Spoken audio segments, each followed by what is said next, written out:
Welcome back to Decadorks. We're the 12-sided guys. We have Scott as Ornan, At your service. Sabrina as Cilvy, Oh, hello. Jordan as Mawgrim, You are most welcome. Matt as Guy, That is my name. Don't wear it out.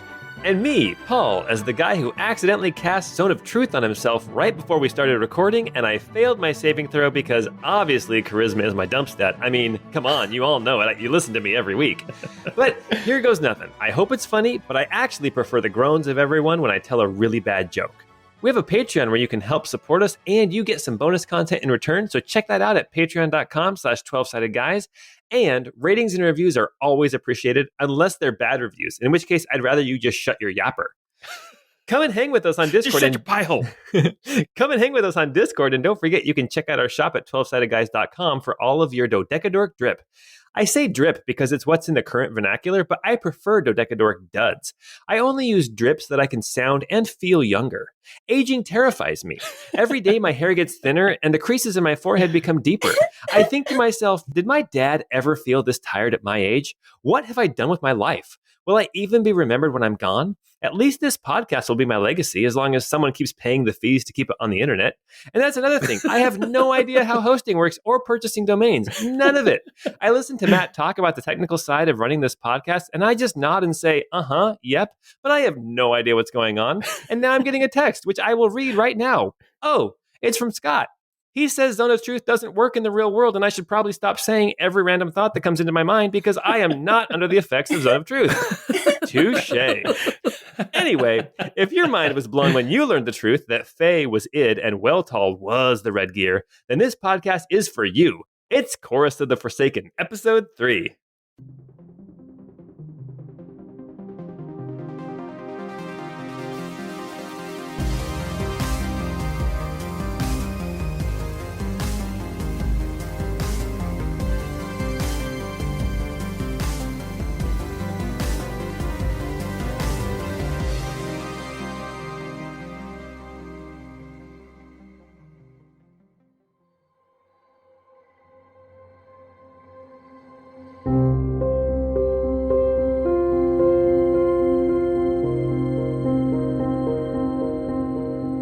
Well, welcome back to the forest outside of Beleaguered. Last time we were together, we met our 4-player characters. We met Cilvy, the forest gnome, who plays the flute not very well, but then likes to do minor illusion to make it sound much better.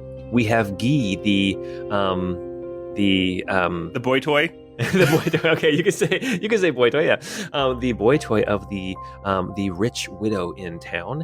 We have Mawgrim, who is a traveling healer of sorts, and we have Ornan, who is the deep gnome who helps run the tavern in the all the way in the town of Beleaguered. As you guys all it's all look the up, way back there. oh my gosh. First off, the 3, Cilvy and Mawgrim and Ornan, all met up for breakfast there at the All the Way Inn before Guy showed up. Guy actually was pulled aside by his mistress in more ways than one. to help her out by going out along the road and meeting a caravan that was coming into town with her estranged son, with this letter talking about how he was so excited to come and see his mother, and he misses her and he loves her and he can't wait to see his childhood home. It seems that Nalira, this mistress of Guy, was a little bit wary of why her son Calden might actually be coming back to Beleaguered. Guy then went back to the All the Way Inn for some breakfast of his own, and they got to talking. A few of the Inquisitors of Aona, the Lamplighters as they are known colloquially, that's a hard word to say, colloquially, as they came in to get their breakfast, the tension in the room was palpable in more ways than one with all of our characters. But after some conversation, Guy managed to talk the other 3 into accompanying him on the road to go meet this caravan and help bring Calden Silvercrest back into town safely. As they were walking along the road, some conversation was had. They realized they all shared the same dream the night before. and some theories, some questions arose. But they finally, after almost twice as long as they expected, they came upon the caravan that had gotten into some trouble as they avoided a downed tree in the road and got one of the carriages stuck. It was already so late that now our party has decided to bed down for the night right on the north side of the road, here in this pine and fir forest around this dirt road. Mud puddles and little ponds have shown up here because of all the rain lately, and there is a darkness. If you ever slept out in the forest with no lights except for your campfire, that is what they are experiencing right now, except for a few little lanterns on some of the carriages. And that's where we're going to start right now. We are all gathered around the fire. We have Cilvy and Mawgrim and Ornan, as well as Guy. And then we also have the two drivers of the carriages. We have the large, robust, sort of jovial man, Gideon, who seems to be the leader of the caravan. And then we have Ryla, this young woman with a silvery white hair and a stern expression. Hasn't said much, but they both look like they can hold their own. We also have Master Silvercrest, this probably 26-year-old man with, he's thinly built. He's dressed nicely. He's got long black hair that is the same color as his mother, Nalira, the mistress of Guy. You also have a middle-aged man with a white beard and sort of hair that's going to white. He looks broad and large, but it looks like he does not labor for a living. He's wearing very nice clothing. He's wearing well-made clothing, not necessarily a noble or anything like that, but definitely... He's not wearing a tux. He's wearing Dickies. There you go, exactly. And then there are also this dwarven man and then this other woman who seem to be traveling together. And rounding out the group, we have two guards who seem to want to stay close to this middle-aged man, the one who is dressed in the well-made clothing. You can smell the scent of rain kind of right on the cusp of starting to fall. Good evening, everyone. I hope that your travels have not been overly burdensome, although by the sign of your wagon, it would appear that it has been rather difficult. The middle-aged man, the one who's well-dressed, the one who has the guards with him, he kind of taken longer than it should, but at least we'll be there tomorrow. You're in a rush to get to Beleaguered? There's not much there. There better be something there. Otherwise, there might be some trouble. Never mind, I've spoken too much. You can see that he's got a little flask that he keeps taking sips of. It seems that he may be slightly inebriated. Well, perhaps you could regale us with tales and news from outside of Beleaguered, because we have been there for a little bit of time, and it would be good to hear what is happening in the world. Oh, not much. I spend most of my time in Redlam, and I don't like having to travel out here to the sticks, especially on this kind of business. And what particularly is this kind of business? He says, I work for the Baron. Ah, I see. I don't know what that means, but... I don't think I would know who the Baron is. The Kingdom of Via Severia is set up with a king, and then there are 8 baronies that are each ruled over by a baron, that you can call them either Baron so-and-so or you can call them Lord so-and-so, but they're all barons. And then under the barons, you would have knights and other vassals. It's a classic feudal system. Beleaguered is ruled over by a knight. His name is Sir Roland. He's the vassal to the baron. And it looks like this middle-aged man is on his way to Beleaguered on business from the baron, which you guys don't need to make any kind of roll for that. You can if you want more insight, but you know that's probably not a good thing for whoever's in charge of Beleaguered. So that's probably not a good thing for Sir Roland. And in our experience, is Sir Roland a decent governor of Beleaguered? You don't hear any complaints about Sir Roland at all. Kind of like we don't hear anything about him at all. So like no news is good news? I mean, no, well, I mean, the rumors that you would have heard, I mean, you guys can each make a history check if you want to know more, but the rumors that you would know right off the bat is that he is a widow, he has no children, he has lived in Beregrad and run, it's called Grimley Castle. He has kind of run the estate there for decades at this point. He just seems to be a solid guy. That's all I would know because I rolled a 2 on my history. Yeah, same with Ornan. I got a 6. You probably stopped paying attention. Sylvie rolled a 17. Oh my gosh. Yeah, and Mawgrim got a nat 20 for a 24. I love getting nat 20s for low stakes rolls. Well, no, I mean, I imagine you guys would know. I mean, it seems like Guy, it would make sense that you might not pay attention to all that kind of stuff. Ornan, you've just been here for so long that you don't go digging for more info. You're just kind of minding your own business and yeah, you know, keeping your nose clean. Whereas Mawgrim and Cilvy, you guys are new in town, so you guys are kind of trying to pick up what's going on, kind of, you know, finding rumors and that kind of thing. You're kind of trying to figure out what the feel is in Beregrad. And so Cilvy, with your 17, you can tell that the castle is run down. You also know that there are fewer and fewer servants and guards that are patrolling Grimley Castle. It seems that the knight Sir Roland is, the rumors you've heard, he doesn't care to keep the castle up anymore, or he can't afford to. With your 24, Victor, you would know that you've picked up a lot of information. You know that Sir Roland literally only has 4 guards left that patrol the whole castle. The castle is empty. You also heard rumors because, as you recall, the steward of the castle was there in the tavern, like he's been sleeping at the All the Way Inn instead of in the castle like he normally would. You've heard rumors that the steward is afraid at night, that there might be rumors that maybe the castle is haunted, and that the steward doesn't like to be there. But regardless, you know that the castle it's not a huge castle, but for the amount of people living there, it is cavernous. He seems to be on the up and up. He seems to care about Beregrad, but he is not like in your face about anything. He leaves the castle occasionally to come into town, but it seems that the older he gets, the more and more he likes to just stay in and stay comfortable in the castle. Got it. I think Mawgrim will maybe try to leverage some of that understanding in this conversation with this individual, and will kind of hint that he understands a little bit of the situation by saying, I can understand why the Baron would take interest in this. It would appear much that is unsettled for Sir Roland, and perhaps that is a risk that the Baron does not wish to see made more profound and difficult. Yes, the castle did seem a bit,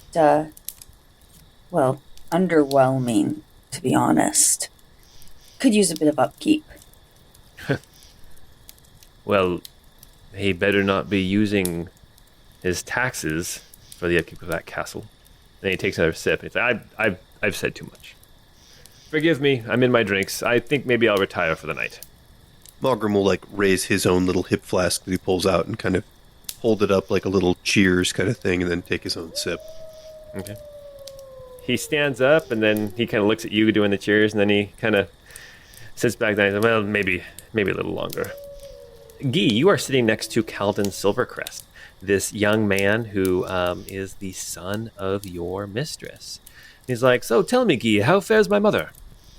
Oh, she's doing quite well. She's in good form. She's healthy. She's fit. She's spry. She's adventurous. Spry. She's experimental. Yes. We've recently gotten actually. Jeez. What, was that too much? Did we go too far? She's well. She's well. And just as a reminder, this kind of mission is not something that she would ever have asked Guy to do. This is not part of their understanding. Yeah, not at all. But Guy knows, which side his bread is buttered on. Is that the expression? Sure. Yeah. Guy knows about bread and butter and stuff. So he figures he does this, but he also kind of sees this as potentially a slippery slope where he becomes kind of a a manservant, which at this point he kind of feels above the servants in the house. And the servants notice that too, I'm sure. Yeah. So yeah, I'll just say, she's well. She's excited to see you. In fact, it's been at least 10 years to my understanding since you've left. It's like, oh yes. It's been quite some time. I left. Gosh, He doesn't say gosh. Sorry. Golly, I was 16. Jeez, Lou. Yes. He says, oh gods, I was 16 when I left, out to make my way in the world, and here I am coming back. I've done all right for myself. But tell me, she was actually excited to hear from me. That's great news. I feared that maybe she would resent me leaving her alone here in Beleaguered. Oh, I don't think she's been alone. She has a house full of people who care for her. But I mean, you are her flesh and blood. You said you made your way in the world and you've done all right for yourself. Do you mind if I ask what business you're in? I've been doing imports from the Asteria Islands. You guys would know that Via Severia is a country that is surrounded on the north, the east, and the west side by mountains, and then there is a sea to the south of it. There's also a mountain range that cuts through the middle, going from east to west, with a valley that goes down between those mountains in some places. But the Asteria Islands is an archipelago that is down in the southern sea, that is known for things like spices and trade and that kind of mercantile. They're very, very into trade and into shipping. And so for him to say that he's been working on importing things from Asteria means he's probably been down south in the southern part of the country. And you're coming from... would it make sense then he's coming from Redlum, if that was the case? Yeah, he would probably come from Redlum, because that's the main road to get to Beleaguered. You'd go through Redlum, yeah. Right, okay, so that's not throwing off any, warning flags. No. Okay, all right. What brings you back to Beleaguered? Sorry, I'm being bold here. No, it's fine. I grew up here. I spent my youth here. It's my home. I miss it. I'd like to come and see how my mother is doing. I haven't seen her for so long, and then see how things are. See if some of my old friends are still here. I had some money set aside, and I decided I'd use it and travel. Do you think you'll stay for good this time, sir? For good? No. No, this will be a quick trip, but a necessary one. I'm listening for ulterior motives. Gotcha. Why don't you make an insight or a perception check? That's only a 7 perception. Man, Nalira sent the right guy on this mission. Well, everything that he's saying makes perfect sense to you. I mean, you've traveled the world, and so, or the country at least, and so, yeah, I mean, this kind of story sounds, it sounds very believable. Yeah, 10 years, this guy must have really liked high school because he's going to his 10-year reunion. That makes perfect sense. He's got to go peacock to all the other kids. Look at me, I'm in imports and exports. I invented Post-its. Awesome. All right. What is the arrangement for watches in the night? Gideon says, "Oh, you don't worry about that. We got Ryla and I. We'll keep our watch, and then Tobias is offered to have his help keep watch as well. So the rest of us should be able to get a good night's sleep." When he says Tobias, he points to that middle-aged man, the one who works for the Baron, the one who mentioned the taxes. And he has the 2 guards that he's basically volunteering to keep watch. I'm Yes. assuming, yeah. Yeah, well, you get the impression that maybe Gideon is volunteering the guards, and then Tobias is not necessarily arguing against it. But you also get the impression that Tobias is a little bit drunk. Okay. And Guy will say, and I know he doesn't look it, but actually, this here's Prancival, and he's a very good watchdog. So, every time you mention Prancival, I'm gonna do other podcasts have what's his name? Pawpaw, and they have Caw-Caw. Yeah, and they have other animals and stuff. I gotta start upping my game. Okay. Okay. So It's pretty good. It's pretty good. It's fine. And the horses are all, nay. And the baby goes, goo. Actually, I watched that clip again, and it was the kid is like, wah. But still. Okay. All right, so the Dwarven Man and then Evangeline Lily, they kind of both, they lay out, they start getting settled in for the night. But anybody else who wants to stay up and talk for longer can. You see that Ryla starts, she goes over and sits on one of the carriages, that first carriage, the one that they just got out of the mud. And she kind of turns the lantern up a little bit and sets it up on a pole so that it lights the area even more. Guy will try to get his rest over with sooner rather than later. So, like the first 4 hours, he will take off his armor and kind of get settled. He doesn't need a bedroll. He likes them. He's not like, when I say trance, it's not like he's sitting in like a yoga position for 4 hours. He lays down, but he's just kind of, it's almost like when you lay in bed and you daydream. That's kind of what his trance is. Still awake, but not moving and not paying attention to what's going on around. Mm-hmm. Ornan is pulling out his brewer's supplies from his backpack, and he's just making sure that his reserves of alcohol are in good shape, and he's got everything he needs. Yeah. You also notice Did you bring an entire still? Well, the rest of the still is a little deeper down there. I mean, you can see the bulge of it on the lower right-hand side. It's a small still, but it works. I don't need much alcohol, but just a little every day. You can see also the supplies that Gemma was talking about are on this back wagon, this back carriage. There's a big box, and it's marked turnips and potatoes or something like that. Yummy. All right. Tobias actually starts getting kind of interested in what you're doing with your brewery kit. Cilvy and Mawgrim, what are you guys doing? I think Cilvy would roll out her mat and try to get some sleep pretty early on. I don't think that she really feels comfortable with these people.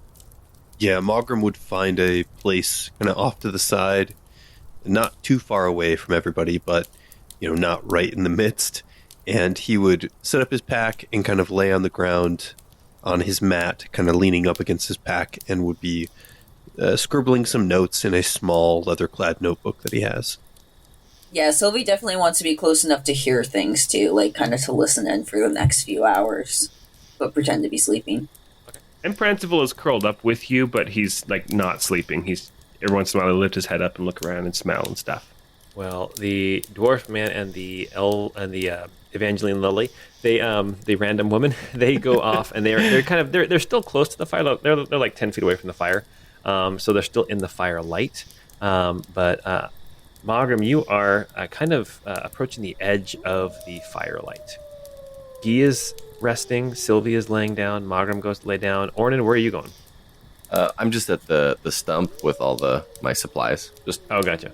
brewing some mead. Okay. I think Tobias comes over and watches you for a while, and his guard follows. She is wearing a chain shirt. She's got a shield strapped to her back, and she's got a spear in her hand.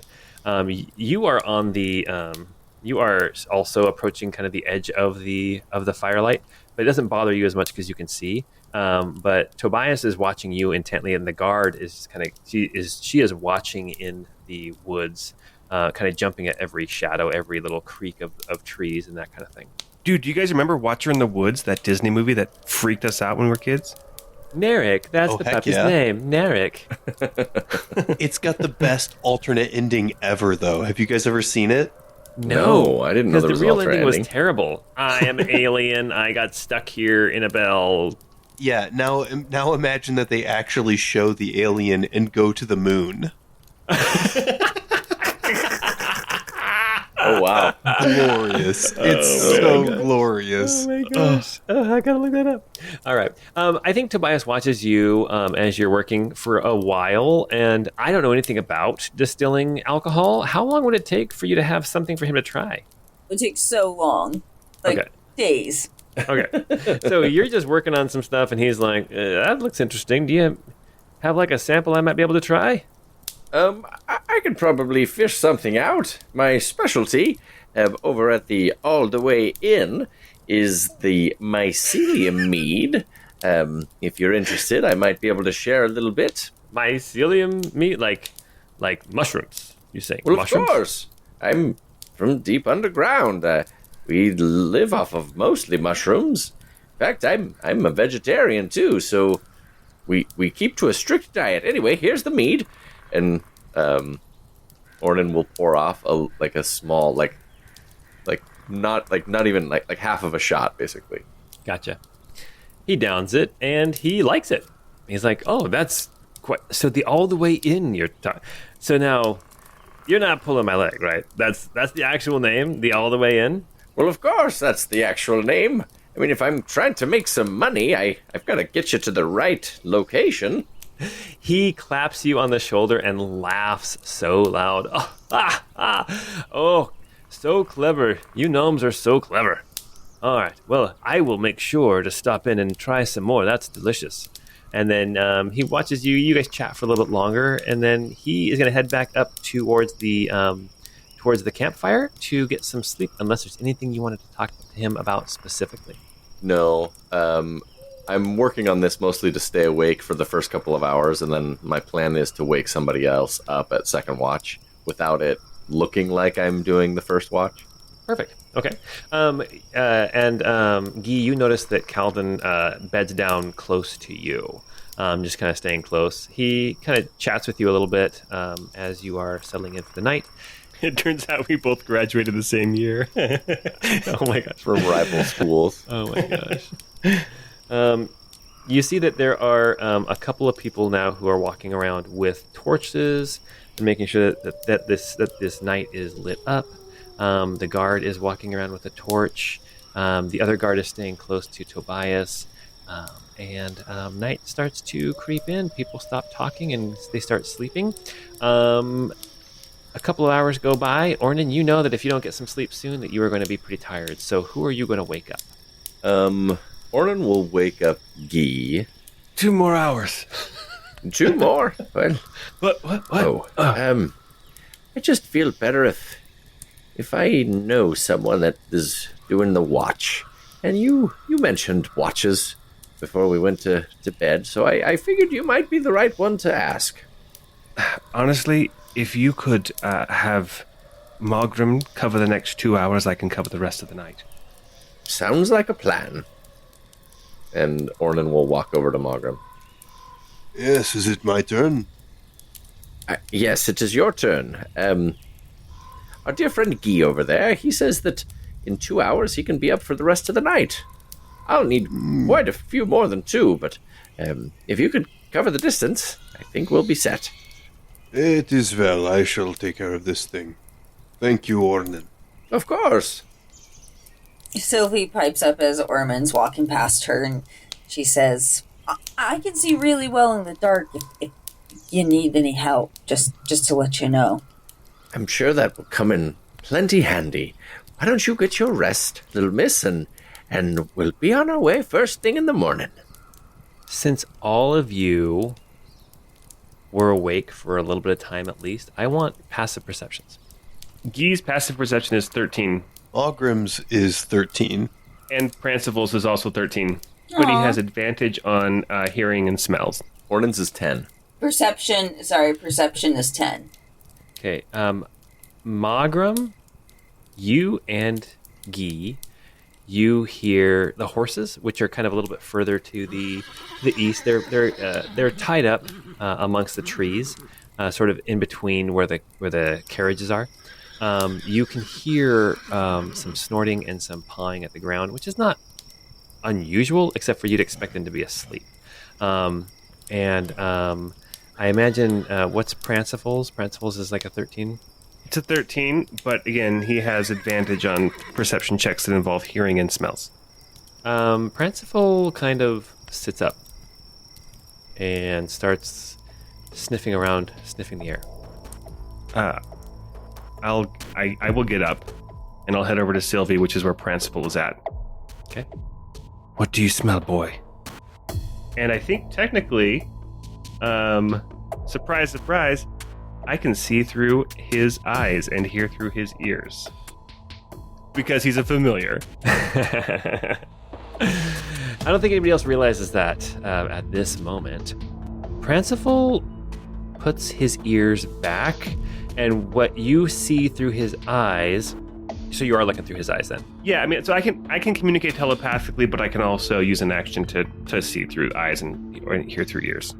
You see him looking in the direction of the horses. Then he'll kind of look north and look south, but he gazes back at the horses. And you get the telepathic link. You get the impression that there's something not right, but you also get this impression of confusion, of like, something's not right, but I don't know what it is. All right, I'm going to get up then, and I'm going to kind of nudge Cilvy as I'm getting up, and I'll say, "Get Mawgrim. We need to check on the horses." Cilvy will get up and kind of follow them over to the horses. Ornan, I think, is still awake at this point. And Mawgrim is awake too. I'll send Prancival, again, communicating telepathically, to go lick their faces if they're laying down. Awesome. Amazing. Are we saying that this is happening during Guy's watch? Well, this is all happening when Ornan went and woke up Guy, and then Ornan came over and woke you up, and then Cilvy was already awake. So you guys are all kind of awake at this point. Nobody's like back totally asleep. Got it. I'll see that, Guy had sent his dog to kind of check on us, and so I'll walk over to see what's going on. Okay. All right, you guys are gonna go start checking out the horses. Yeah, what's the situation with the other members of the watch? Because they were supposed to be watching all night long. Yeah, so actually, I was just going to explain that. So it looks like at this point in the night, Gideon, the broad, jovial carriage driver, is sort of off to the west on the road, walking back and forth, and the guard who was with Tobias, she's now walking more on the east side of the road. They both have torches, so they're lighting up some of the area. So it's not quite as dark, but it does cast a lot of shadows. And they're just walking along the road. They don't seem to notice anything is out of the ordinary. I think as you guys start walking towards the horses, Gideon kind of glances back over at you guys, sees you guys moving towards the horses, and then he kind of nods, and then he kind of keeps walking around. And he's kind of making a circle around the sleeping figures, and the guard is staying definitely closer to the wagons. What exactly are we looking for?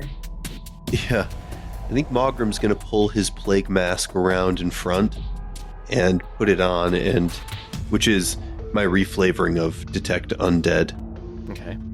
But the idea is that he puts on this, black leather plague mask with this weird kind of sickly greenish glass for the eye holes, basically, through the lenses, yeah.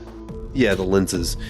And the idea is that he can almost smell the putrescine or cadaverine of rotting flesh, and kind of get a bead on if there's anything within 60 feet of him. Okay. As you put your mask on and you gaze through those lenses, you do not detect any undead around you. Good. Okay. Do you think the horses are sick? Is that why you have to put a mask on?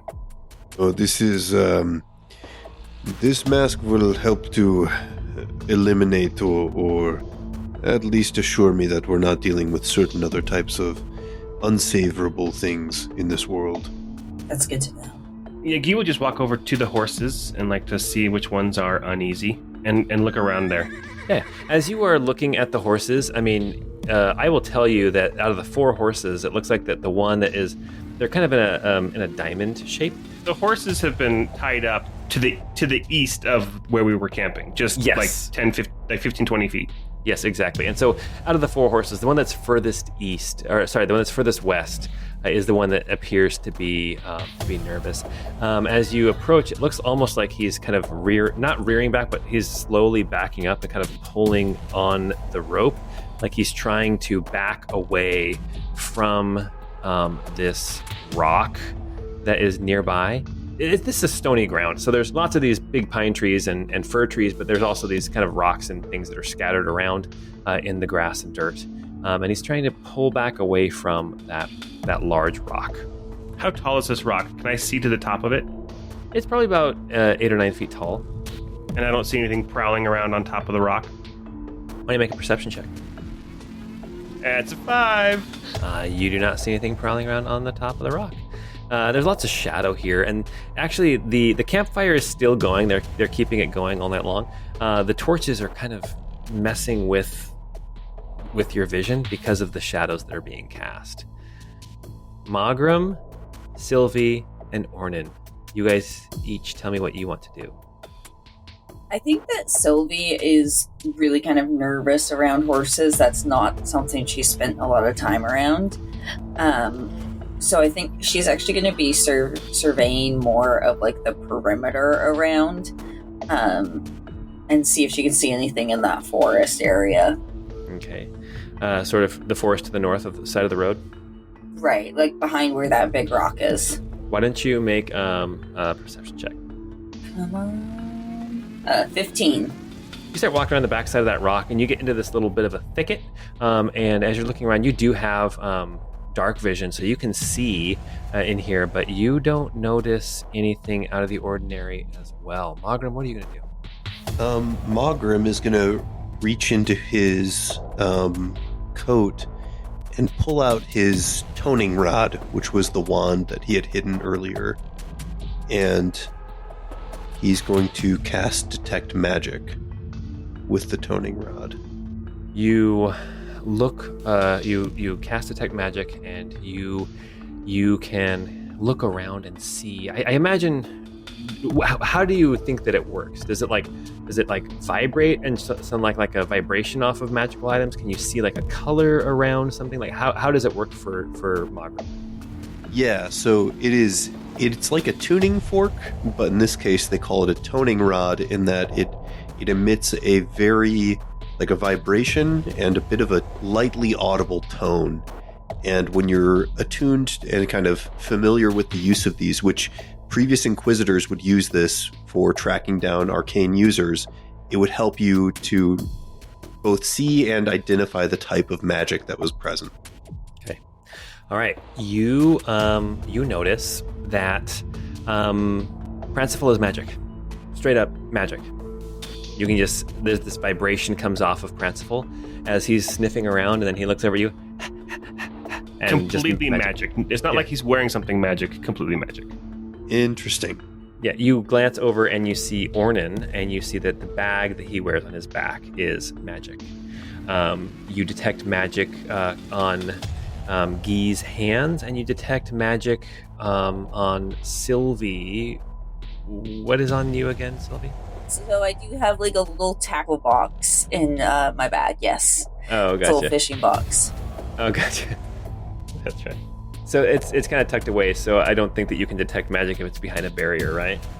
The spell can penetrate most barriers, but it is blocked by 1 foot of stone, 1 inch of common metal, a thin sheet of lead. Oh, okay, so then yeah. There's something in Cilvy's bag that is also magical that's kind of giving off an aura. I will say also the old book that he has on his belt is also magical. And how far does it go? 60 feet? 30 feet? 30 feet. From where you're standing right now, you don't detect any other magic. And Ornan, what are you going to do? Ornan walked around the other side, so he's to the east of the horses, and he's just kind of plopped on a rock, just looking around. Okay.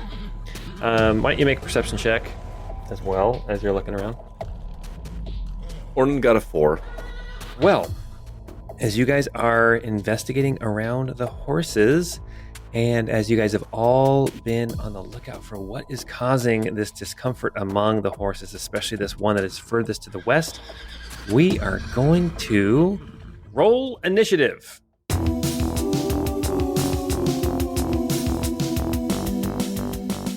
Guy gets kicked by a horse. Ooh. So now that it matters, I rolled a 1. Guillaume of Grant Harbor rolled a 19. Ornan rolled a 21. Got a nat 20. Nice. Yeah. Mawgrim rolled a 19 for a 20. All right. We are going to jump into initiative with Ornan, who is surprised. And Surprise. we have Mawgrim, who is surprised. And we have Guy, who is surprised. And now we have on the rock, right next to the horse, blending in expertly with the stone, you see this snake uncurl as it rears up next to the horse. You see it, instead of the face of a snake, you actually see these tentacles fold out, and there is a beak, this nasty, vicious, sharp-looking beak that is right in the center where its face should be, and then it has these 4 tentacles on all sides as it lashes out and attacks that draft horse. As a surprise, it's going to have advantage on this attack, and it is definitely going to hit, and it is going to deal 9 damage to that first horse. It is now grappled with these tentacles as it then takes a big old bite of this horse, and it is going to miss with the bite. But as this thing strikes and lets out a shriek that wakes up everyone in the camp, you now see all around there are these snake-like creatures with tentacles and beaks that are coming in looking for prey. So it is all of their turns, and now we're going to go from west to east. One of them is going to come after Evangeline Lily. No! And is going to hit, and is going to, with 7 damage, latches onto Evangeline Lily and begins dragging her dying body back into the woods. Another one is going after the dwarven man who was lying next to her, and is going to actually, I think that's still a hit. That is a hit. Oh. And there's any way that they can't, oh my gosh. And now there is an unconscious dwarven man being dragged as well. You didn't tell us we had to worry about squid snakes. Anyone can make a nature check if they want to right now to see what they are. I got a 19. They're squid snakes. They are called gricks. You recognize these as gricks. These are about man size. These are naturally occurring, but they're not exactly like animals. They are, they're more monstrous than an animal would be, and they hunt in packs. And looking around at all these gricks that have come out of the woods, you are glad that you don't see a grick alpha, which would be very much larger and very much more deadly. We have one that is now coming to strike at Cilvy. Cilvy? Don't worry, guys. It's just a bunch of betas. Bunch of beta cucks. Does an 18 hit you? Yeah, that'll hit. That's 7 damage. And then it's going to attempt a bite. No! And that is going to be a 17. That will do it. That will do it. And that is going to be now 2 damage. All right. All right. We have another one that's coming towards a second horse. It is going to try to attack that horse. And that is going to hit and deal. That's going to be 8 damage. And that's going to attack again with the beak.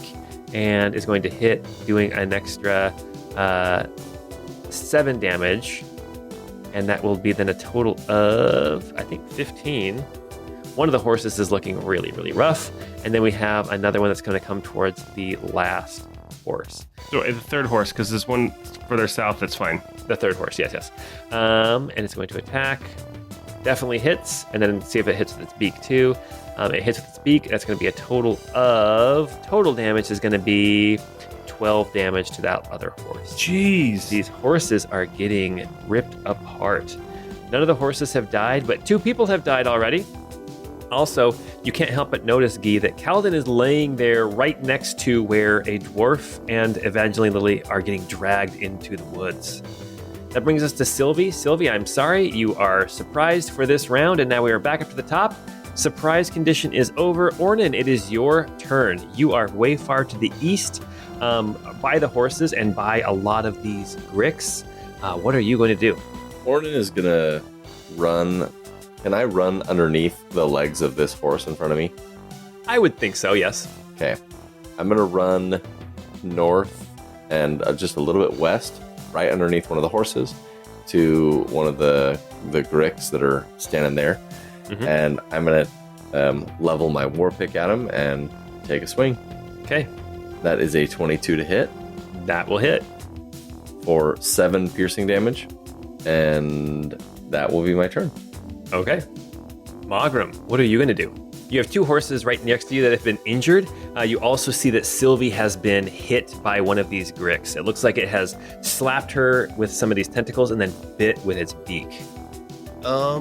Because of the shadows, I can see Cilvy, but I don't have clear sight of the gricks unless it's this one on the rocks. Yeah, so there is a grick behind that tree, it looks like, attacking Cilvy. Got it. Well, since it's not immediately in sight, I don't know that Mawgrim is going to be immediately reacting to that. He's going to whip out his little hand crossbow and yank a small kind of metallic dart and attach it, throw it onto the crossbow and launch it at the grick that is just north of me on the other side of this horse. And what this is it's an irradiated hand dart. Okay. So it was only an 8 to hit. That is going to miss. Darn. Okay. Anything else you want to do? Well, I'd like to have hit. Can I please have hit? Yeah. I mean, that would be great. Let me see if there's anything bonus action-wise that I can really do at this moment. No, I don't think there really is anything at this point. So okay. I think that's all I can do for my turn. Okay. Well, that brings us now to Guy. All right, so Guy's actually at the angle where I can see what happened to the dwarf and Evangeline Lily. And so I'm going to run over to Calden to keep him safe from more of these grick. Is it grick or gricks for the plural? I'm going to say gricks. Okay. And I'm going to, as I run over here, I'm going to shout. I'm going to say, "Everyone up! It's squid snakes!" Of course, squid snakes. I'm going to yell so that everybody gets up, and then I'm going to go ahead and throw a dagger at this the first grick to attack one of the horses. That's all I can really see from this angle. Okay. It's a natural one. Yay!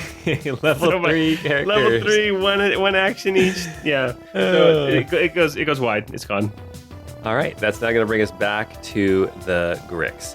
Okay, we've got the one attacking the horse again. And that is going to be a miss with the tentacles, which is going to be that is all it can do. And it is going to actually scurry off the rock down in towards camp, coming closer to Guy, but not quite within your threat range.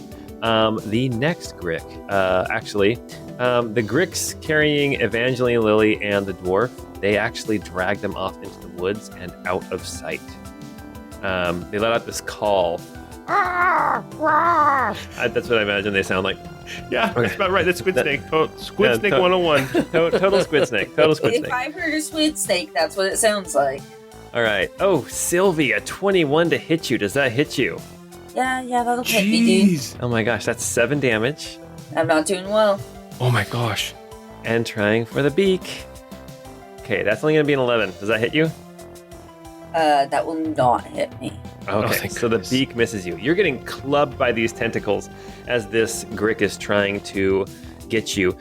The one other grick is going to... there's 2 more gricks to attack. One is going to go for the horse that it's already hit before, and it's going to miss this time, only with a 10. And then Ornan, the last grick that is still here on the field, is going to come towards you and try to hit you with a 6 to hit.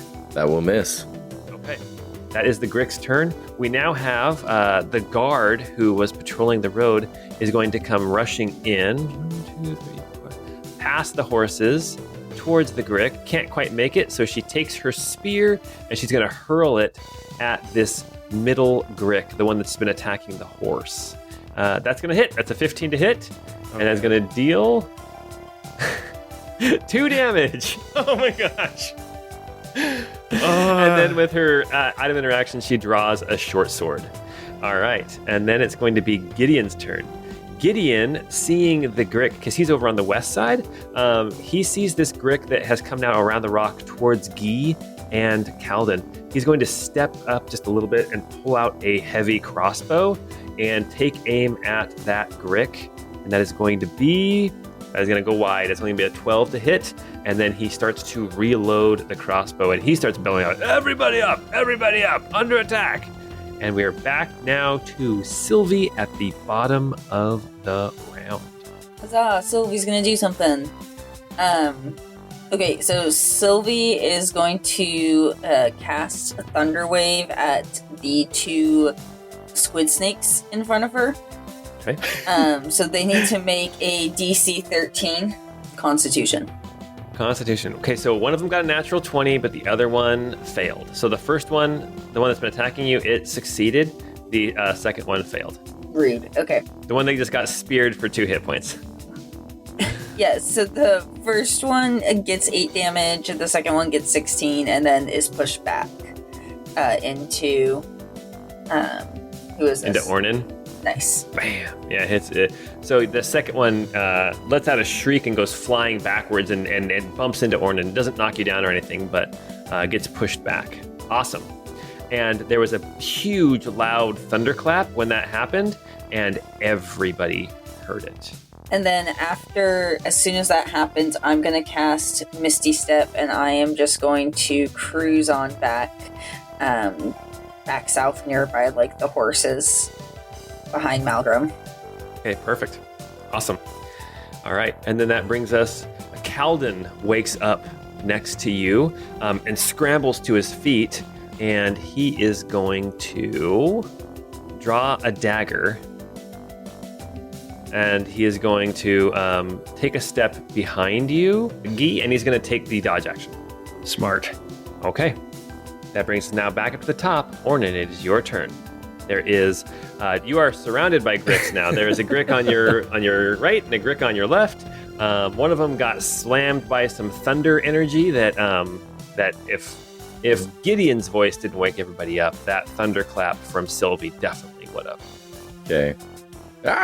These snakes are popping out of everywhere. Ornan is going to hit the same one that he hit the first time with his war pick again. Okay. Or try to, at least. Oh, no. Nat 1. We're getting them out early. Oh, man. Okay. That's my turn. Okay. All right. That brings us to Mawgrim. This is the sequel to Snakes on a Plane. Snakes in a Seriously. forest. Snakes in a caravan. No, I was thinking because plane is also like a geographical feature, like a forest is. Oh. Got it. Right? Sure. I love it. It's perfect. Mawgrim is going to take his little hand crossbow, and he's going to kind of turn quickly to Cilvy, where she appeared after Misty stepping, and he'll say, "Sorry about this," and he's going to pump a dart over to her, which is like a little plunger syringe, and he's using his analgesic and rapid clotting agent dart to heal her for 7 healing. Oh, wow. That's max healing. All right. Wow, that hurt so good. Nice. Come on, Mawgrim, make it hurt so good. So he's going to turn around. That was a bonus action. And then he's going to pull out a small little glass capsule and toss this white phosphorus capsule at the Grix that is just to the left of Ornan. Okay. The one that took all the damage from the thunderclap. Yeah, it'll need to make a DC 13 dex save. That is going to fail. Roll a natural 2. And it will take 5 kind of radiating damage, maybe. Oh, gotcha. Okay. How do we feel about radiant damage? Are we thinking like holy damage, or are we thinking like irradiated or radiation type stuff? I know we've talked a little bit about this in previous episodes. I mean, I always assumed that it was more like holy damage, but Matt did not, and we're twins, so I'm surprised you didn't think it as that. Well, because there's a spell called Radiating Sickness, and it's basically the nuclear fallout spell, and it does radiant damage. And like, oh, I guess like if you have a damage type associated with the sun, then it would be like radiation. I guess that makes sense. Cool. Well, yeah, so this is kind of like that. It's like white phosphorus, so it burns and kind of eats into the flesh of the thing and does 5 radiant damage to it. Perfect. Very cool. Are you going to stay put where you're at? Yeah, I'll just hang tight. Okay, awesome. That's going to bring us now to Guy. All right, so now there's a squid snake right in front of me. and I'll move the 5 feet up to it with my sword drawn and my shield. I'm realizing now I didn't have a chance to put my armor on, so my AC is very low. But I'll go ahead and take a swing with my bastard sword. That's only a 13 to hit. A 13 will barely miss. Dang it. Because it was good damage, too.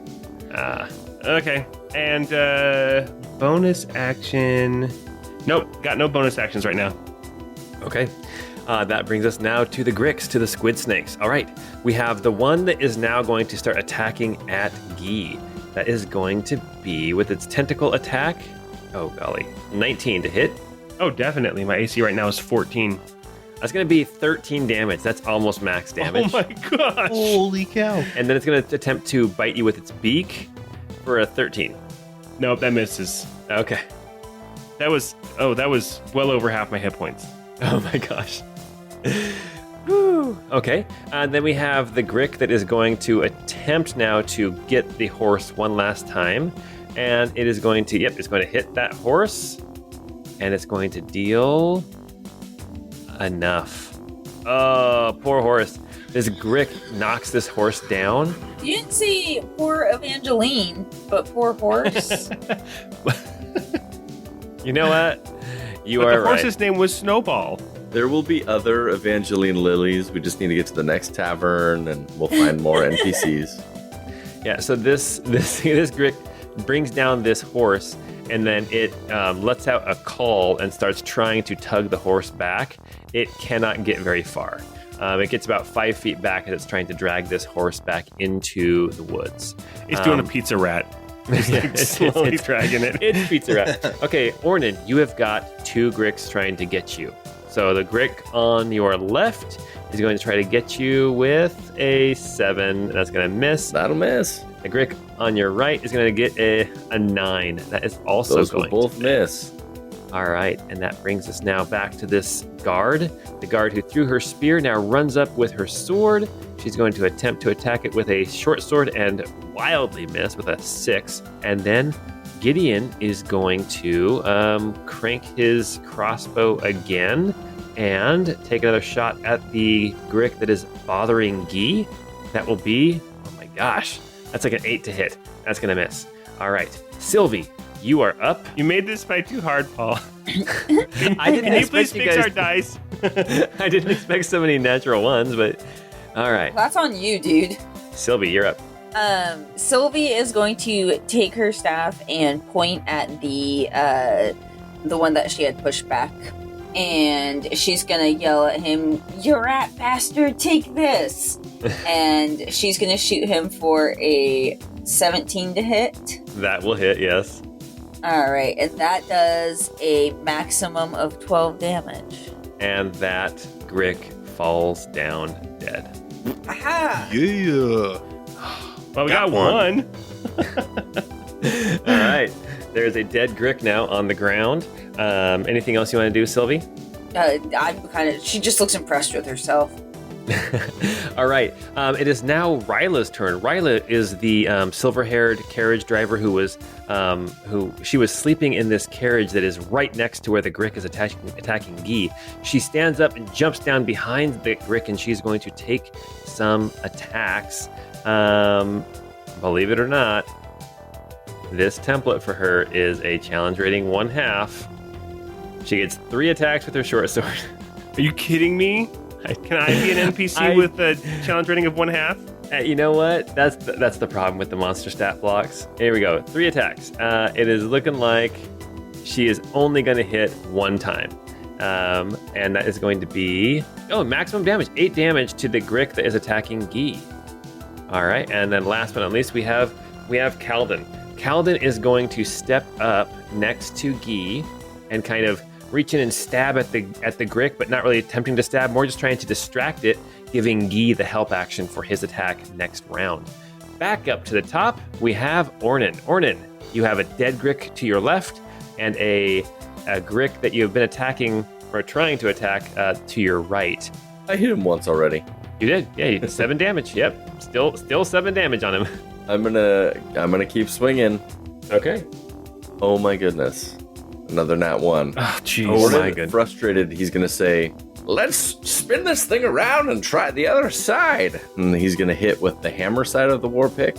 And he's going to use spin the shaft. Okay. And that is a 23 to hit. That's the action surge. Oh, gotcha. Okay. And that one did 9 damage. All right. Nice. And that will be my turn. Okay, cool. Mawgrim, you're up. Okay, so Mawgrim reaches into his pocket and pulls out these two. They look like push pins, you know, kind of the rounded headed push pins, except that they're like the size of silver dollars. You know, they're large with kind of a large needle. And he is going to rush up to Ornan, and he will, as he's getting there, he'll slam one into his own neck, and then he will slam one into Ornan's arm. Okay. I'm not sure that man has a medical license. And this is a Mawgrim's Neurodisruptor and Arcane Soulbind. And so while you have this and we're within 60 feet, you get +1 to your AC and all saving throws and resistance to all damage. And you and I share damage. So if you take damage, I also take damage. Oh my gosh, that's awesome. And so that will be my turn. Okay. Yeah. Awesome. All right, that brings us now back to Guy. Guy, you have advantage on your next attack thanks to the help from Kalden.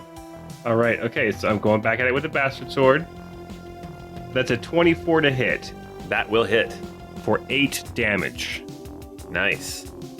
And it's still alive, I bet. It is still alive, but it is definitely bleeding. Okay, and then for my bonus act, I don't have really anything I can do as a bonus action. Yeah, So- level 3. I know. Yeah. That's my turn. Okay. Awesome. All right, that's going to bring us now to the Grix. Let's see if the Grick looks at Kalden and Guy and Ryla, and it recognizes that the softest looking one here is actually Kalden, and it's going to change its tactic and go try to grab Kalden with tentacle strikes, and that is going to be only an 11, and that is actually going to miss Kalden. Kalden manages to step aside. And then the Grick that is trying to haul the horse lets out a call, trying to get other Gricks to help it, and it manages to pull the horse 10 feet into the woods. And then the other Grick is going to attack at Ornan again for a 23 to hit. Yeah, that'll hit. Okay. And that's going to be a total of 11 damage. And Okay. it's going to try to now, because it hit you with its tentacles, it's going to try to bring its beak in really close and try to bite you. And that is going to be a 20 to hit. That will hit as well. And that's going to be 6 damage. Okay. So 17 total? So all of that would be halved Oh, okay. Yes. because So- you're resistant. Cool. So 17 halved, so 8. I think 8, right? And that's 8. And then you split it, so you take 4, and then Mawgrim takes 4. Is that how it works? I take the same amount of damage, so he takes 8. I also take 8. Okay. Oh, gotcha. Okay, it just, so basically it just halves the damage. All right, and that brings us now back to the guard, who is going to step around the dead Grick and try to hit the one that has been hitting Ornan, and is going to get, a 22 to hit. That's going to be 6 damage. That is her turn. And then we have Gideon, who is cranking his crossbow again and going to take another shot. Maybe hitting this time. And no, a 9 to hit this time. He is just not good with his crossbow.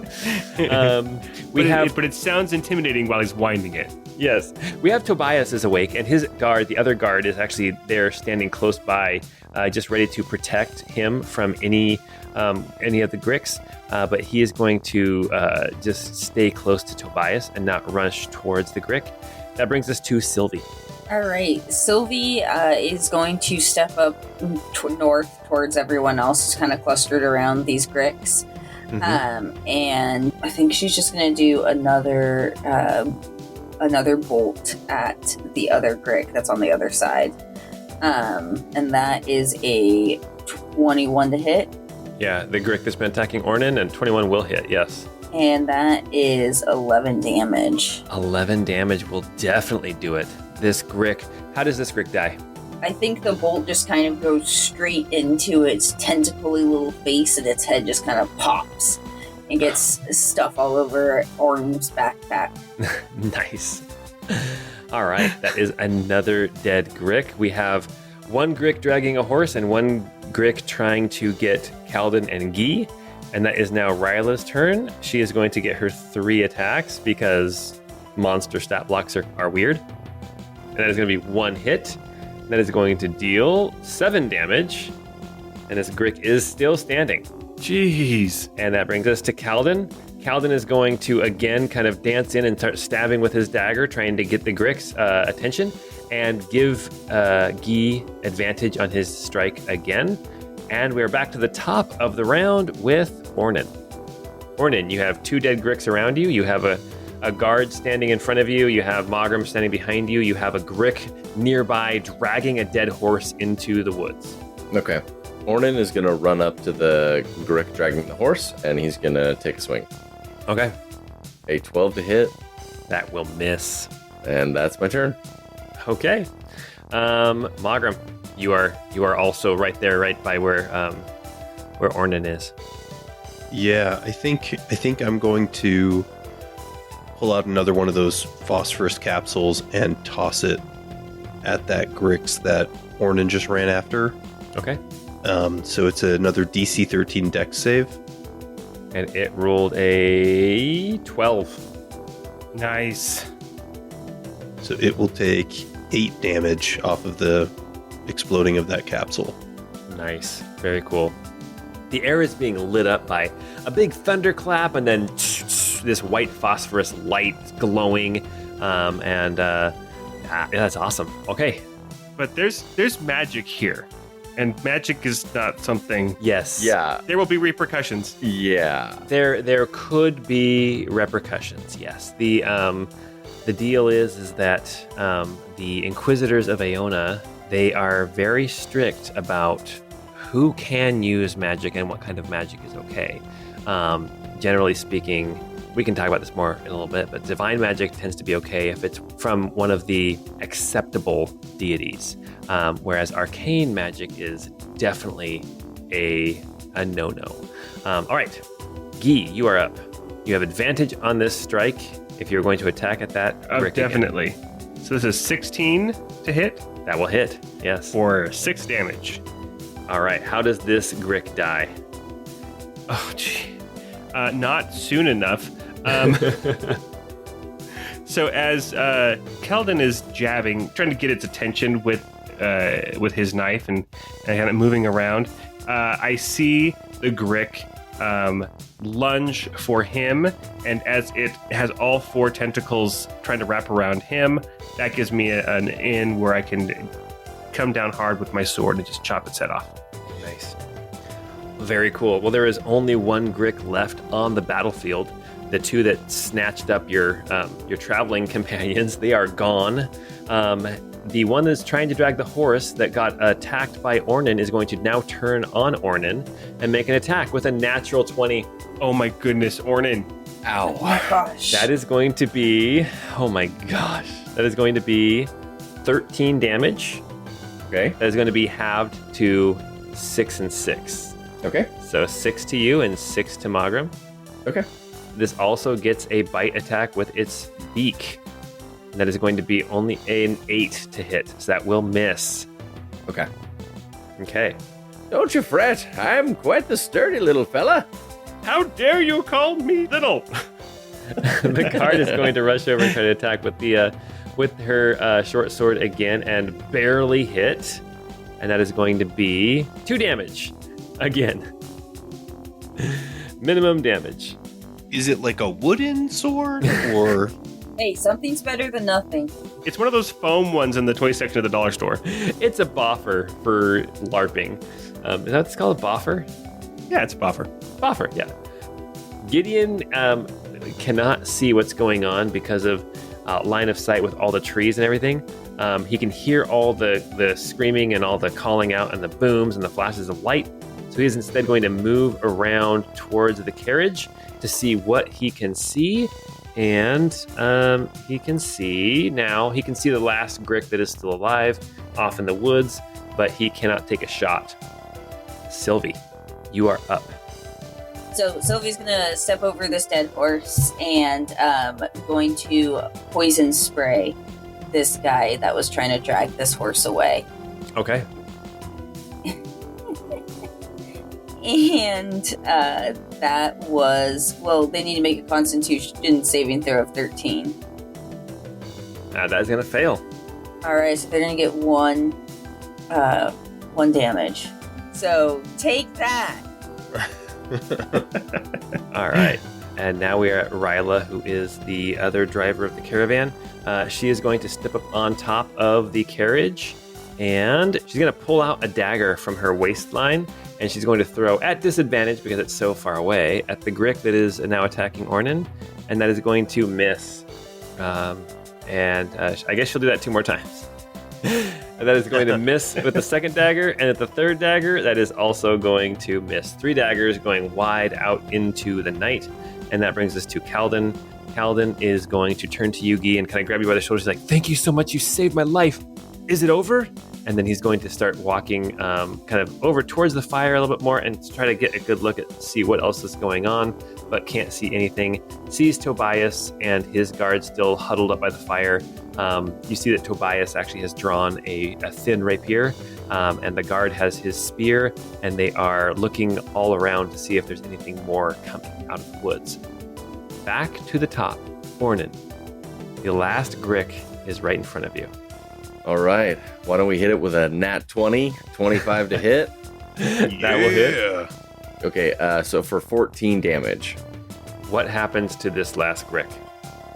He's using the pick side of the war pick, and he slams it into the ground, and so the pick pierces straight through the head of the creature, and it just like impales it into the dirt at Ornan's feet. And then he pulls it up, and he's like shaking his war pick to try and get the creature off, but it's stuck really hard. And with that, we will cue victory music.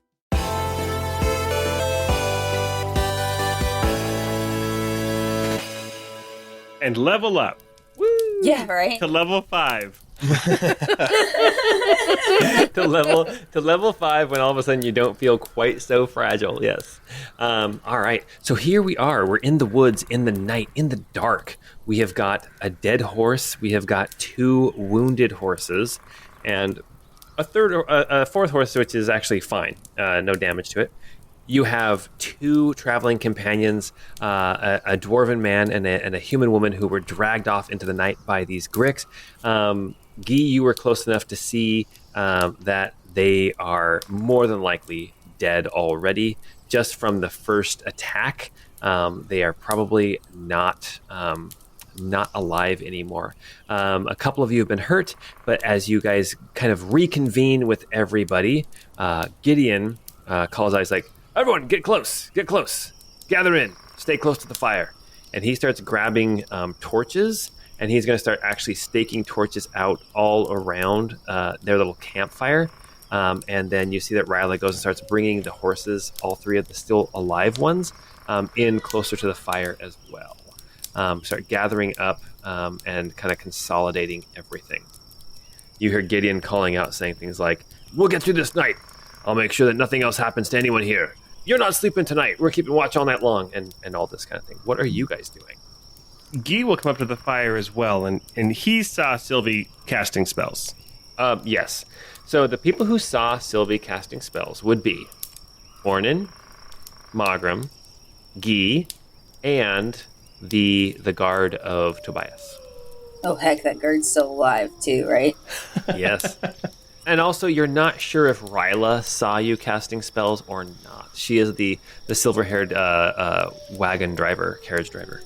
Well, there's a lot going on, and it's their word against mine, so I'm just going to pretend like it's all good. I got you covered. Watch this. So Guy will come back and say, I've never heard of those squid snakes being controlled by a wizard before, but it looked like there was somebody controlling them, casting spells out there. It's amazing that we survived. I think he fled before his snakes fell." and I'm going to attempt to lie and make everybody think that there was somebody else casting spells out there. Why don't you make a deception check? That's a nat 20 for a 25. Oh my Wow. god. Yes. You know what? Ornan and Mawgrim are both like, oh yeah, that makes a lot more sense than it being Cilvy. Yeah, for sure. Yeah, of course. No, everyone's like shaking heads like, oh, I've never heard that. That's wild. I didn't know that Grix would be controlled by magic, but I guess it makes sense. Everyone gather in close. I mean, it's not likely though. Like a lot of people who use magic don't control monsters. I just want to make that known. Ornan kicks her in the shin. Oh my gosh. Yeah, okay, yeah, you guys kind of gather up. Calden is just like he is staying very close to you, Guy. I want everyone to make perception checks or insight. Staying awfully close to Guy, even though I think I'm the one who killed the most boys. Oh, you definitely did. Okay, Guy rolled a 18 in perception. Ornan got a 15. Cilvy got a 14. And Mawgrim got a 24. Whoa. 24 insight. Insight. Okay, so wow, you guys all rolled really well. You know what? You guys all notice this stuff. You notice as you guys are talking about magic and stuff, Gideon's standing there, this broad-shouldered, jovial guy. Not jovial right now. He's got his club, he's got his crossbow. He's just kind of nodding, like listening, like very like all business at this point.